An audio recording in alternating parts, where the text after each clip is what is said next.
ನಮಸ್ತೆ ಗೆಳೆಯರೆ. ಈ ಪ್ರಪಂಚದಲ್ಲಿ ಹುಟ್ಟಿರುವಂತಹ ಮನುಷ್ಯರಾದ ನಾವು ದೇವಸ್ಥಾನಕ್ಕೆ ಹೋಗಿ ಪೂಜೆ ಮಾಡುವಂತಹ ಒಂದು ಪದ್ಧತಿಯನ್ನು ರೂಢಿ ಮಾಡ್ಕೊಂಡಿರ್ತೀವಿ. ಹೀಗಿರುವಾಗ ಈ ಭೂಮಿಯ ಮೇಲಿನ ದೇವಾಲಯಗಳಲ್ಲಿರುವಂತಹ ಒಂದು ಮುಖ್ಯವಾದ ರಹಸ್ಯವನ್ನ ನಾವೆಲ್ಲರೂ ತಿಳಿದಿರಲೇಬೇಕು. ಆಗ ಮಾತ್ರ ನಾವು ದೇವಸ್ಥಾನಕ್ಕೆ ಹೋಗೋದ್ರಲ್ಲಿ ಒಂದು ಅರ್ಥ ಸಿಗೋದು. ನಮ್ಮ ದೇವರುಗಳಾದಂತಹ ಶ್ರೀ ಕೃಷ್ಣನಾಗಿರಬಹುದು ಅಥವಾ ಶ್ರೀರಾಮನಾಗಿರಬಹುದು, ಈ ಭೂಮಿಗೆ ಬರಬೇಕಾದ್ರೆ ತಾಯಿಯ ಗರ್ಭವನ್ನೇ ಬಳಸಬೇಕಾಗಿತ್ತು. ಈ ಮಾನವ ಲೋಕದ ಆಗಮನಕ್ಕೆ ತಾಯಿಯ ಗರ್ಭದ ಹೊರತು ಬೇರೆ ಯಾವುದೇ ದ್ವಾರವಿರಲು ಸಾಧ್ಯವಿಲ್ಲ. ಆದರೆ ಮನುಷ್ಯರಾದ ನಮಗೆ ಈ ಮಾನವ ಪ್ರಪಂಚದಿಂದ ದೇವಲೋಕಕ್ಕೆ ಹೋಗಬಹುದಾದಂತಹ ಒಂದು ಬಾಗಿಲನ್ನ ನಮ್ಮ ಭಾರತೀಯ ಋಷಿಮುನಿಗಳು ಮಾಡಿದ್ದಾರಂತೆ. ಹೌದು, ಅದುವೇ ನಮ್ಮ ದೇವಾಲಯಗಳಲ್ಲಿರುವಂತಹ ಗರ್ಭಗುಡಿ. ಈ ಗರ್ಭಗುಡಿ ಇದು ಒಂದು ತಾಯಿಯ ಗರ್ಭಕ್ಕೆ ಸಮಾನವಾದದ್ದು. ಹಾಗಾಗಿಯೇ ದೇವಾಲಯಗಳಲ್ಲಿ ದೇವರನ್ನು ಪ್ರತಿಷ್ಠಾಪಿಸಿರುವ ಆ ಒಂದು ಸ್ಥಳವನ್ನ ಗರ್ಭಗುಡಿ ಅಂತ ಕರಿತೀವಿ. ಇನ್ನು ನಾವು ಪ್ರತಿದಿನ ದೇವಸ್ಥಾನಗಳಿಗೆ ಹೋಗಿ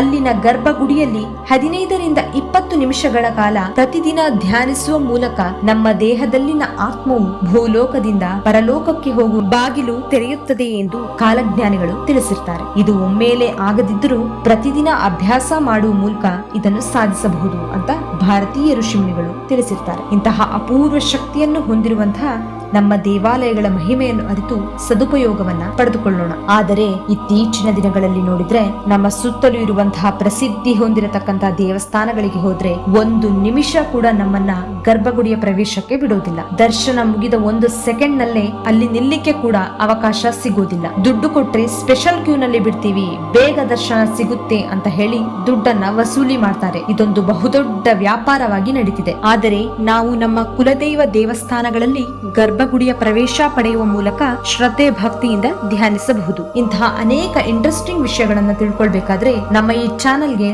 ಲೈಕ್ ಮಾಡಿ, ಶೇರ್ ಮಾಡಿ, ಹಾಗೆ ಸಬ್ಸ್ಕ್ರೈಬ್ ಮಾಡಿ. Thank you.